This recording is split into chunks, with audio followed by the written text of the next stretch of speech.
Hello good listeners, podcast Omong Talks. Welcome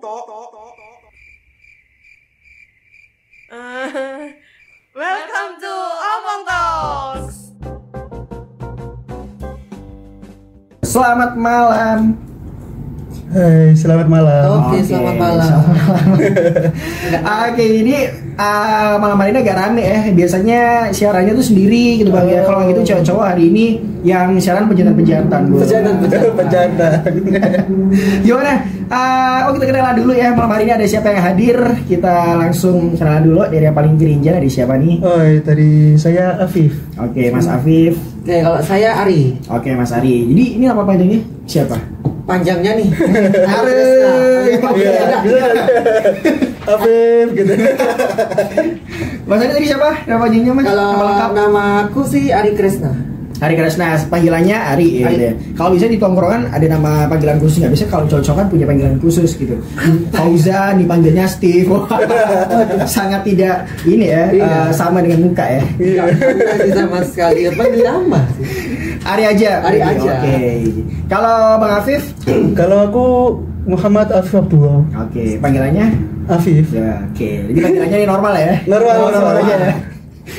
Gak ada sih panggilan yang aneh-aneh ada ya berarti ya? Belum ada. Belum. Mungkin punya circle yang baru, mungkin ada lagi Oke. Jadi gimana kabarnya nih Bang Ari dan juga Bang Afif malam hari ini, sehat Bang? Oh, sehat banget. Sehat sih kalau itu. Perjalanan aman ya? Aman. Gak ada macet, gak ada apa gitu? Gak ada hujan. Gak ada hujan juga gak ada. Jadi malam hari ini kayaknya cerah-cerah aja ya Bang ya. Oke. Jadi spesial nih. Oh iya, Bang Afif dan juga Bang Ari ini dari mana? Boleh di-spill juga? Dari rumah gitu. Mau jawab itu sudah dijawab duluan ya. Dari mana nih? Kalau biasanya kan dari hari Selasa gini kan paling sering itu kita ngomongin soal kesehatan dari teman-teman. Ada kalau biasanya dari teman PKBI juga gitu. Kalau dari Bang Ari ini dari mana? Oke, tetap kita sih dari PKPI, PKPI Jawa Timur. Cuma kita dari program yang lainnya. Kalau saya sendiri dari program klinik layanan, saya sebagai konselor di klinik utama PKPI Jawa Timur. Oke, kalau Bang Afif? Kalau saya itu relawan remaja di Sebaya PKPI Jawa Timur. Oke, gitu. Ya udah. Topik kita atau tema kita malam hari ini kita bakal ngobrolin seputar apa nih Bang? Jadi ini kan baru-baru nih ya, baru-baru teman-teman masih ingat nggak sih ada berita tentang bus anak-anak SMK ya dari Jawa Barat. Yang studi tour yang lagi rame sekarang. Itu kan bahas mengenai pihak keluarganya nih. Itu kan istilahnya pihak keluarganya pasti shock banget gitu kan, shock berat bahwa anak-anaknya yang dilepas maunya untuk senang-senang malah mereka harus kehilangan anak-anak mereka. Benar banget, ini yang lagi rame juga ya. Sempat muncul juga di media sosial, Instagram, TikTok sempat rame juga tuh. Terus komentar-komentar dari netizen juga banyak juga yang kasih belasungkawa gitu segala macem, dan yang komentar juga banyak gitu ya. Dan kayaknya juga ini ada hubungannya sama topik kita malam hari ini ya.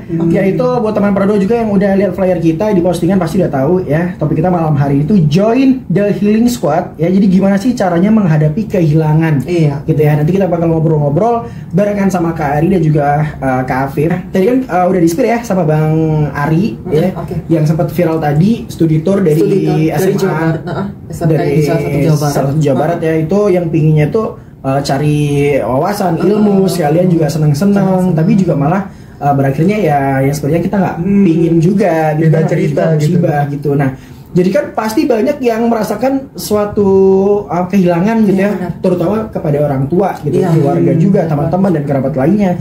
Jadi kayak gimana sih cara kita menyikapi gitu ya, biar supaya kita tuh juga gak sampai down banget, terus tidak mengalami stres yang sangat luar biasa gitu ya. Tapi sebelum itu kita bakal spill dulu dari Kak Arif, kenapa topik kita tuh ngebahas soal ini nih. Jadi kita kasih definisinya dulu maybe ya, buat teman berdua juga masih awam juga gitu kan, kasih definisinya apa sih dari kita itu harus menghadapi kehilangan. Jadi kehilangan kan juga masih global banget gitu ya. Jadi kayak gimana nih dari Kak Ari sendiri? Kak Ari dulu deh. Kita kutip dari katanya dulu nih, apa sih itu kehilangan gitu kan? Kehilangan kan yang sebenarnya itu awalnya ada, yang menjadi tidak ada. gitu kan ya. benar. Gitu. Terus itu yang bisa kita garis bawahi untuk sebuah gimana kita akan cari garis besar gimana cara mendeskripsikan sebuah kehilangan tersebut kan ya. Jadi gini teman-teman, kalau seumpama Ari bisa kasih analoginya seperti ini. Jika teman-teman yang sebenarnya itu sudah punya sesuatu gitu kan ya, sudah punya sesuatu, sudah diingin-inginkan, akhirnya didapat. Terus akhirnya keinginan apa ataupun benda yang didapat itu akhirnya tiba-tiba hilang. Terus gimana perasaannya teman-teman? Otomatis kan teman-teman akan merasa kehilangan, merasa bahwa itu sudah pencapaian, sudah didapat, ternyata itu hilang sia-sia. Terus akhirnya teman-teman jadi bad mood, istilahnya kegiatan sehari-harinya jadi terganggu. Itu kan istilahnya bisa dikategorikan sebagai istilahnya ternyata kehilangan itu hasil dari apa yang sudah kita dapat, apa yang sudah kita inginkan, terus akhirnya sirna begitu aja. Wah, itu pasti rasanya berat banget ya. Iya. Kayak sebenarnya apa ya? Dia udah melekat dengan kita gitu kayak ya. Setiap hari ketemu itu misalnya sudah aja masuk memori jangka panjang, udah masuk ke kehidupan kita. Ini sangat berpengaruh sekali, tiba-tiba hilang. Langsung hancur sudah. Ya kita jadi merenung, galau, terus backsoundnya datang akan pergi. Zaman berapa tuh Mas? Kala itu.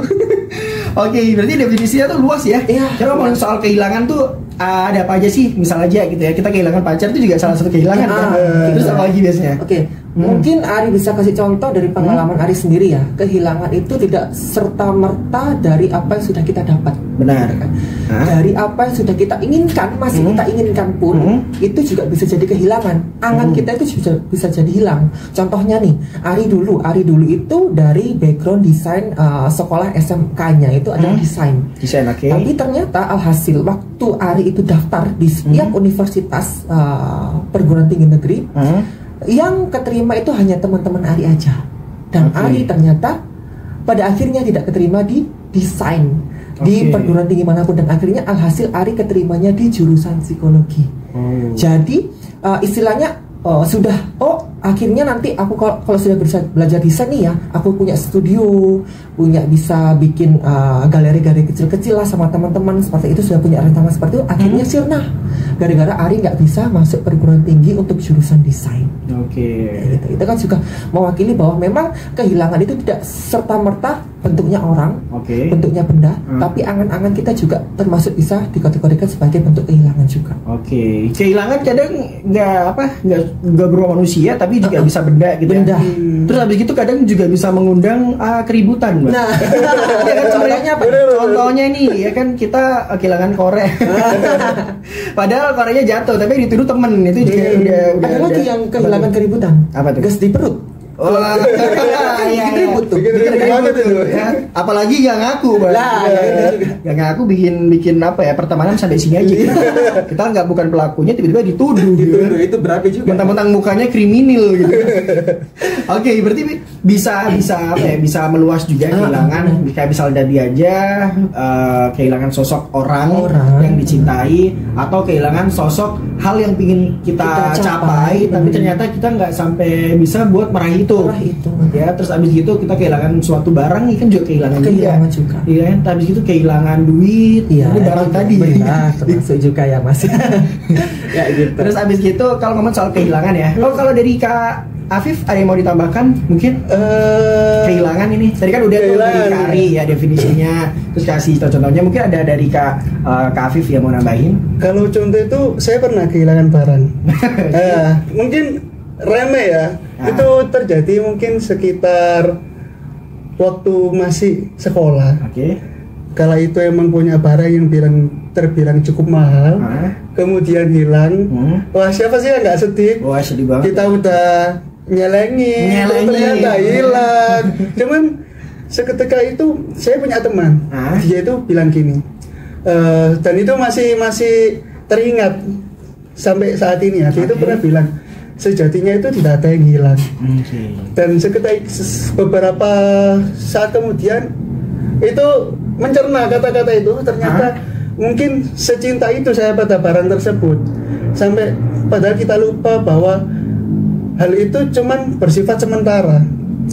Karena kalau kita bisa bedah ya, hal yang sebelumnya tidak ada kemudian ada, bisa dipastikan akan mengalami ketiadaan juga. Contoh, kita punya barang. Sebelumnya kan kita nggak punya barang tersebut. Suatu saat barang tersebut itu bisa hilang, entah itu rusak, entah itu hilang. Begitupun juga teman atau pacar gitu. Mungkin kan sebelumnya kita nggak punya sih teman seperti ini, pacar seperti ini gitu. Tiba-tiba kita punya. Suatu saat hal itu bakal menghilang. Itu entah itu dia meninggal atau berganti circle kan juga bisa sih. Atau jangan-jangan dia tersesat. Bisa jadi tuh. Main-main tiba-tiba nggak tahu jalan pulang. Soalnya nggak ada sinyal, matchnya nggak ada. HP-nya lobet gitu ya. Berarti kalau dari apa ya? Jangan-jangan tadi ngasih saran temannya Bang Afif yang ambil barangnya lagi. Bisa jadi tuh. Ini malah main nuduh-nuduh aja nih Bang. Ya, tapi kalau dari kata Bang Afif dan juga Bang Ari sendiri ya ngomongin soal kehilangan, sebenarnya kan kalau dari teori psikologi, apalagi dari Bang Ari ya yang latar belakangnya dari psikologi juga, ada gak sih kayak spill dikit-dikit teori dari para ahli gitu, misal kehilangan itu apa namanya definisinya tuh ada lain-lain nggak? Oke, jadi gini ya teman-teman ya. Ari kan sukanya main analogi ya. Jadi Ari kalau masalah kehilangan ini biasanya kita sebut ada dinamikanya. Gitu. Kita bisa istilahnya, teman-teman pernah lihat gak sih ombak yang ada di lautan? Pernah dong. Kan? Ombak di lautan kan yang awalnya itu kan dari rendah ke tinggi, terus akhirnya ke rendah lagi. Itu juga sama seperti mekanisme teman-teman waktu merasakan kehilangan. Gitu kan ya. Pertama, teman-teman waktu apa istilahnya itu di tahap rendah dulu nih. Tahap rendahnya itu seperti apa sih? Teman-teman pasti ada merasakan penyangkalan, denial. Aku tuh nggak bisa, aku tuh sudah strict banget. Padahal aku sudah memplanning semua apa yang sudah aku rencanakan agar aku bisa mendapatkan hal itu. Tapi ternyata nihil, aku nggak mendapatkan apa-apa. Pasti yang pertama mendapatkan penyangkalannya. Akhirnya ombak itu akan lebih naik lagi. Akhirnya jadi ke emosional. Emosi kita jadi main nih, jadi marah gitu kan ya. Jadi marah, akhirnya teman-teman ini akhirnya tambah ngeblok lagi nih, istilahnya tidak bisa menerima keadaan yang sudah ditakdirkan, gitu kan ya. Setelah teman-teman sudah merasakan mulai keadaan emosional sudah istilahnya apa namanya memuncak, terus akhirnya teman-teman bisa naik lagi nih, ombak kan tambah naik ya. Akhirnya teman-teman itu tambah naik memuncak emosionalnya, akhirnya kan ombak itu mulai menurun nih. Oh ternyata aku gak bisa nih, aku harus istilahnya mulai bisa apa ya istilahnya ya mencari gimana caranya aku bisa menyelesaikan keadaan ini nih, keadaannya sudah baru aku dapatkan meskipun itu tidak sesuai dengan planning. Akhirnya sudah mulai ada penawaran atau beginning gitu ya. Terus akhirnya teman-teman sudah merasakan penawaran seperti ini, tapi kok aku tidak mendapatkan apa seperti yang aku inginkan. Sudah aku menerima, tapi ternyata passionku yang di sini kok nggak ketemu. Akhirnya teman-teman merasakan lebih dalam lagi, merasakan kehilangan, agak rendah lagi kan. Terus akhirnya teman-teman merasakan depresi, stres, memikirkan hal itu terus gitu kan ya. Akhirnya kinerja otak yang seharusnya otak itu kerjanya banyak ya, ada yang ngurus sistem pencernaan, ada yang ngurus sistem pernafasan. Jadi salah satu otak itu akan terganggu nih, sistem gimana caranya otak itu akan mengukur gimana caranya kinerja tubuh kita. Akhirnya teman-teman mengalami psikosomatis contohnya. Jadi teman-teman kayak ngerasa, aduh kok dadaku sesek ya gara-gara aku bikin hal ini terus, gitu kan ya. Itu dari efek mungkin depresi juga bisa mengalami efek psikosomatis. Ngomongin soal kehilangan ya, pasti kalau udah orang ngerasa kehilangan itu bawahnya tuh kayak udah gak mood gitu ya, dari wajah aja sebenarnya udah kelihatan gitu ya, kayak murung, terus abis gitu mau ngapa-ngapain gak mood gitu kan, yang dulunya ceria jadi wajahnya aktivitasnya terganggu juga, mukanya kayak kelihatan sedih, atau jangan-jangan dia sedih diceria-ceriain kayak emoticon yang ditumpuk tuh di WhatsApp kan, kayak sedih tapi sok bahagia. Bertopeng ya? Bertopeng, bener. Tapi kalau ngomongin soal rasa kehilangan gitu ya, emang yang paling sering didapat sama anak muda khususnya ya, meskipun nggak anak muda aja gitu. Misalnya orang kalau udah ngerasa kehilangan tuh yang didapat tuh apa aja efek buruknya? Mungkin dari Bang Afif dulu boleh deh.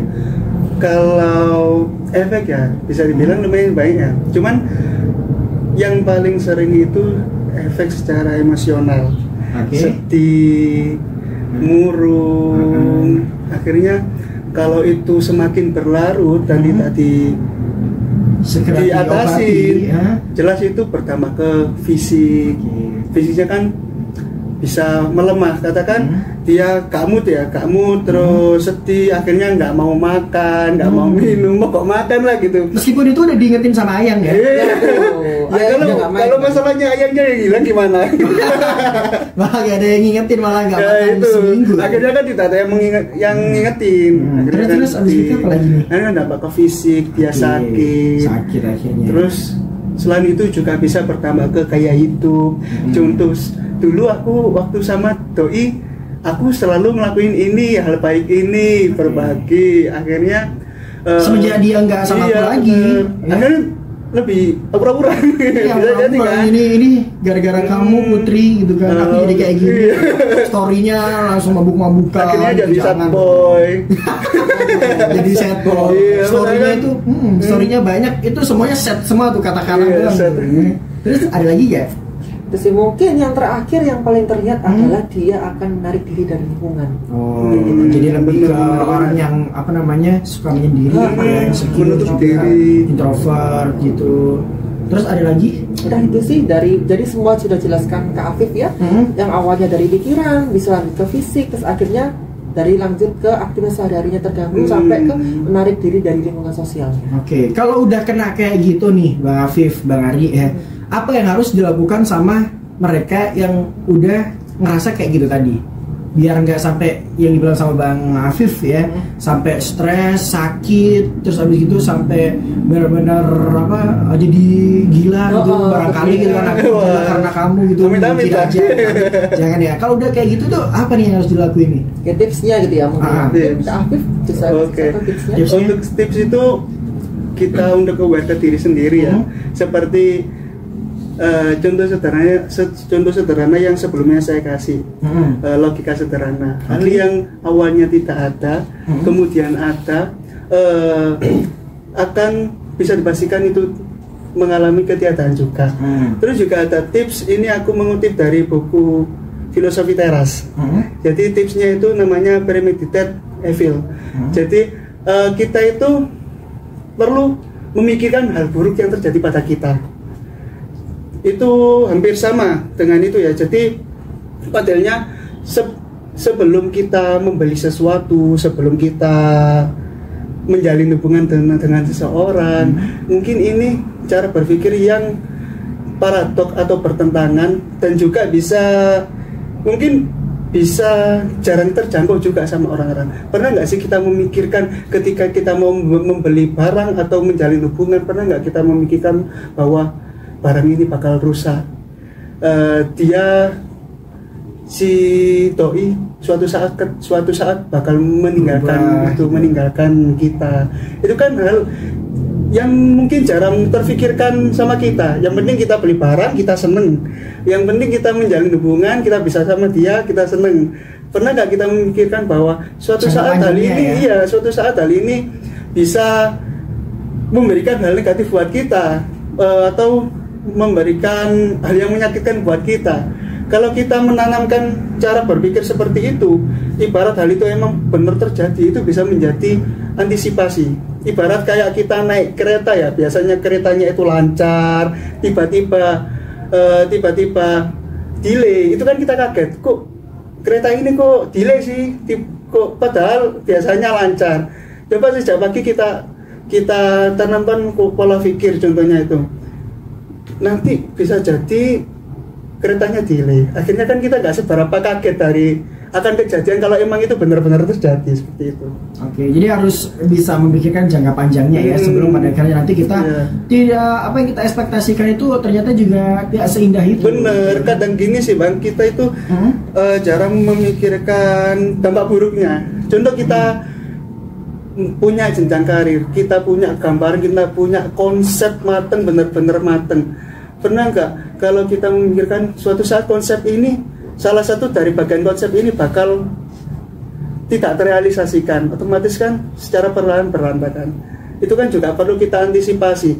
Kita boleh berusaha, cuman kita juga perlu gimana ya, memikirkan diri kita juga. Iya, dampak negatif itu biar kita nggak terlalu kaget. Kalau kita terlalu kaget, akhirnya kita shock. Akhirnya dampak ke emosi, ke fisik seperti itu. Kudu siap ya. Kalau dari Bang Ari mungkin ada yang mau ditambahin juga, Bang? Oke, mungkin kalau dari Ari sendiri sih teman-teman harus bisa menerima dulu ya, menerima keadaannya. Kalau memang teman-teman sudah kehilangan benda tersebut atau angan tersebut atau orang tersebut, kalau sudah menerima, teman-teman pasti akan bisa tahu, oh oke, kalau aku sudah kehilangan, gimana caranya aku harus mendapatkan hal yang lain supaya aku tidak terpuruk terus. Kayak gitu aja sih. Oke, jadi harus bisa menerima gitu ya, harus bisa lapang dada juga. Terus kalau udah kayak gitu lebih ke cari obat gitu nggak sih, kayak misalnya obat itu bukan obat yang kayak pil, tapi cari obat yang benar-benar tuh bisa bikin kamu tuh jadi bisa lebih moodnya baik lagi. Jalan-jalan pun nggak apa-apa kalau misalnya itu bisa jadi obat gitu ya. Obat jamu jarab sih menurut Ari sendiri itu teman-teman harus bisa cari passionnya teman-teman sendiri. Passionnya apa nih gitu kan? Contohnya nih kalau Ari dulu itu kan kepengennya desain, tapi ternyata tuh Ari masuk psikologi.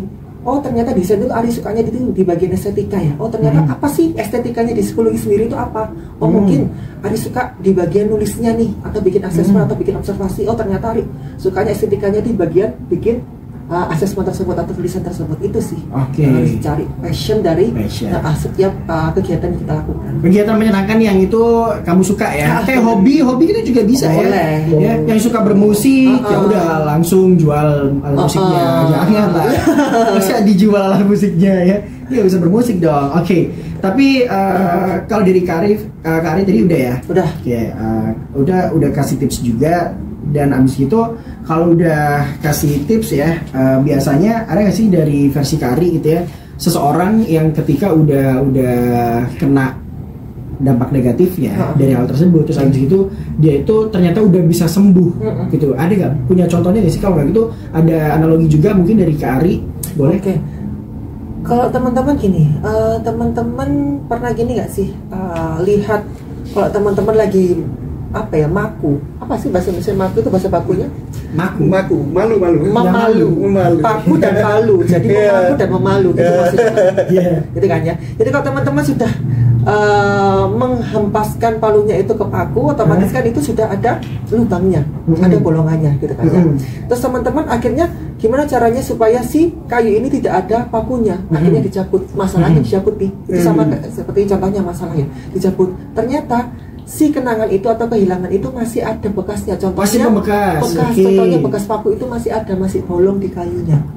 Nah itu gimana teman-teman caranya menyiasati supaya si kayu ini masih bisa berguna atau masih bisa digunakan? Contohnya bisa ditambal atau seperti apa? Gitu kan? Itu sih, jadi istilahnya tidak ada semua rasa kehilangan, rasa sakit itu tidak ada yang tidak membekas, semuanya membekas. Tapi gimana caranya teman-teman bisa memaafkan hal itu, menerima hal itu, terus gimana caranya bisa bangkit dari hal itu juga. Jadi kita harus bisa berdamai gitu ya. Sakit apapun itu ya udah, itu adalah kehidupan gitu ya. Kehidupan yang harus dijalani bro.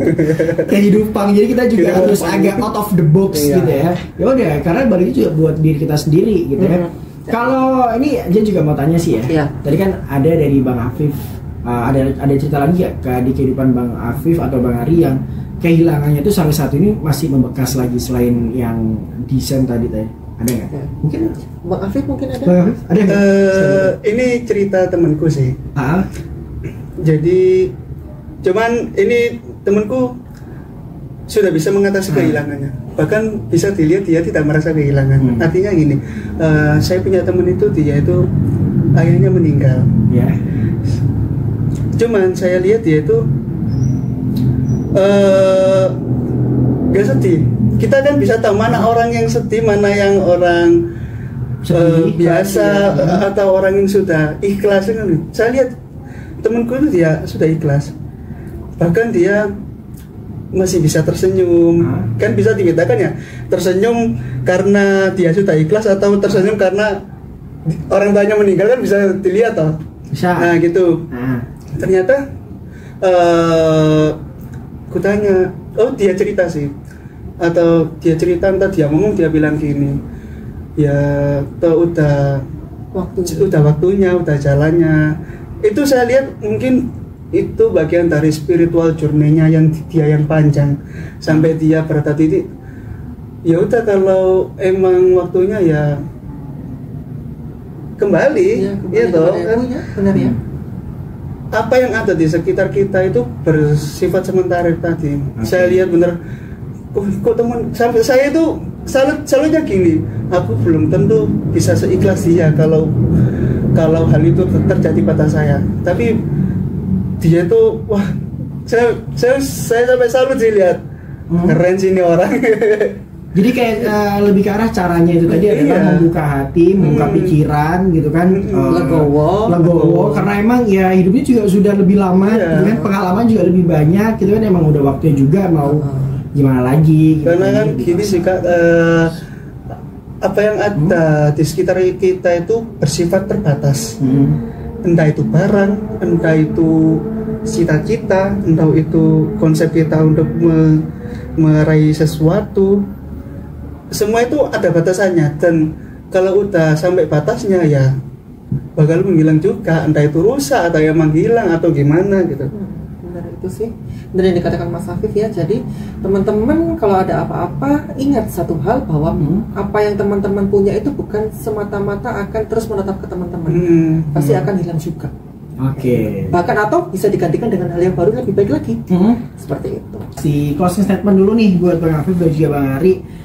Tadi kan udah ngebahas banyak ya, udah ngobrol-ngobrol banyak seputar topik kita sore hari ini. Closing statementnya boleh nih buat teman berdua malam hari ini, mungkin yang juga ngalamin hal yang seperti kita bahas malam hari ini. Apa nih closing statement, kasih tips lagi mungkin ada juga nggak apa-apa, dan pesan kesannya buat anak muda zaman sekarang yang mungkin merasa kehilangan juga gitu kan, yang mereka hadapi juga malam hari ini. Boleh kasih kesan pesannya nih. Oke, ini untuk closing statementnya saya mengutip kata-katanya Coki Pardede. Apa nih? Jadi gini, Coki itu pernah bilang gini, ketika kita mencintai, entah itu mencintai seseorang atau barang, ketika kita mencintai sebesar 80%, kita akan mengalami sakit dengan persentase yang sama. Jadi ketika kita suka seseorang, akhirnya kita mencintai seseorang atau mencintai barang sebesar 80%, kita akan merasakan rasa sakit yang sama, yaitu 80%. Jadi ini bukan berarti kita tidak boleh mencintai seseorang ya, atau mencintai barang. Cuman kita juga perlu aware pada diri kita. Kita juga perlu sadar, entah secinta apapun kita seseorang, secinta apapun kita dengan barang, sebesar apapun konsep yang kita bikin untuk meraih cita-cita, kita juga perlu sadar hal itu juga bisa hilang, bisa sirna, bisa hancur gitu. Oke. Ada lagi dari Bang Ari? Itu dari saya. Kalau dari Bang Ari? Kalau aku sendiri gimana ya? Contohnya tadi sudah Ari kasih contoh semua sih ya. Jadi kalau untuk closing statement sendiri teman-teman, kalau Ari sendiri sih kasih itu tadi ya tipsnya, kalau teman-teman kalau punya sesuatu jangan terlalu memiliki sepenuhnya. Jadi teman-teman kalau punya sesuatu, punya angan atau punya barang atau punya seseorang, tanamkan pada diri teman-teman bahwa semua itu pasti akan kembali. Semua itu pasti kembali yang kepunya, atau kalau itu hilang itu berarti bukan baik untuk teman-teman, pasti ada gantinya lagi. Itu sih yang bisa Ari sampaikan untuk teman-teman. Oke, jadi kalau misal nih teman berdua juga pingin lebih tahu lebih dalam gitu ya soal PKBI juga, atau mungkin kalau dari teman berdua juga ada yang pingin lebih kayak ngobrol-ngobrol ya, misalnya habis malam hari ini, wah ini kayaknya obrolannya aku banget nih, aku habis ditinggalin pacar gitu kan.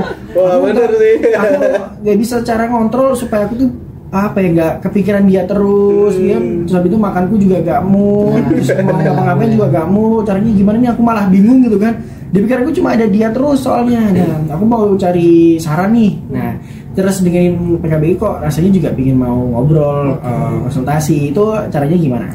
Untuk teman-teman remaja nih, untuk teman-teman remaja kalau mau pengen curhat atau pengen ngobrol-ngobrol tentang remajanya sendiri, teman-teman bisa akses Instagramnya Sebaya PKBI Jawa Timur, atau DM langsung ke @sebaya PKBI Jatim.